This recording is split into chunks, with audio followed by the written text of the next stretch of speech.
See who's going to answer. Just smell and look pretty. Pretty. Okay. Can you do a short introduction about yourself and about your company? Sure. Well, I'm Dustin Kokensparker. I'm Blake Gross. And together we're the co-founders of DB Creations, an AR game studio based in Bellevue, Washington. Okay. We make awesome, cutting-edge AR video games. Yeah, I can tell. So what's the main drive for you guys to get into AR game development?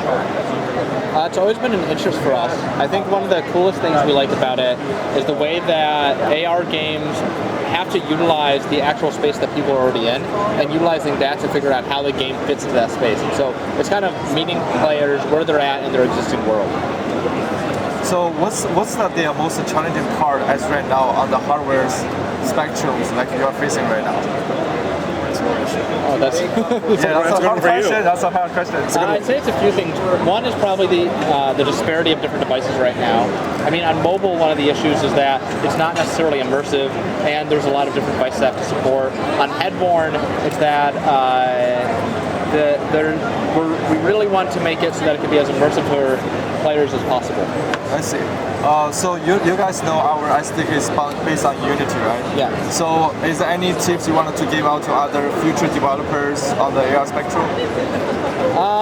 I think one of the things that we talked about in our talk was that it's actually really easy to get most of the game up and running in Unity without ever having to deploy the device. And that's something that I think more developers should take advantage of because the iteration time of pushing the device can make it take quite a while longer. Okay.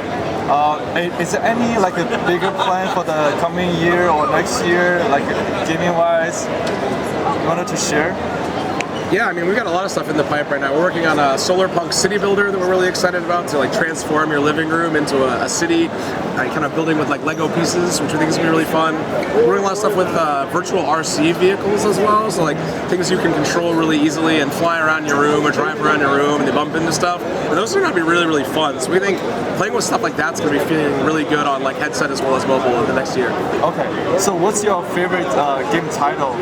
Regardless, it's AR or the VR. Wow. No, yeah, I want to know. That's a hard. You should know for any game developer. That is a very hard question. So I'm gonna make Blake go first. It doesn't have to be VR or AR. Yeah, it doesn't matter. I like Zelda Breath of the Wild quite a lot. I like the exploration in that, and I think it gives a real sense of wonder. Okay. That's something we kind of want to evoke in similar AR games. How about you, Dusty? Boy, I love a lot of things. I'm gonna say the Fire Emblem series today. That's my answer. I love a good tactics game, strategies. I'm obviously with Table Trenches being a strategy game. That's a big one for us. And I've been playing that series for a long time, and I really enjoy sort of methodical, thought-based, chess with virtual enemies. It's very fun. Yeah. So I know there are a lot of amazing developers that are really, really good on the technical side. Is any other tips you want to give on the game level design or art? Sure. Tips? Yeah. I mean, I think on the art side, one of the big ones we run into with AR right now is finding an art style that's really a little bit more low poly, a little bit more fun, cartoony, both for market reasons, because AR is kind of a broad market right now for consumers, but also for technical reasons, because you can't have super heavy duty, high detail stuff right now. That's really hard to push a lot of that to devices. So I focus on stuff that's a little bit easier to read, a little bit easier to see, more low poly stuff. On the design side of things, as we talked about in our talk, one of the big ones we're into is make sure onboarding is really, really clear for players. You've got these scan flows, you've got the setup time, you have to teach people how to use the device. A lot of them have never worn AR glasses before, they don't know what they're doing.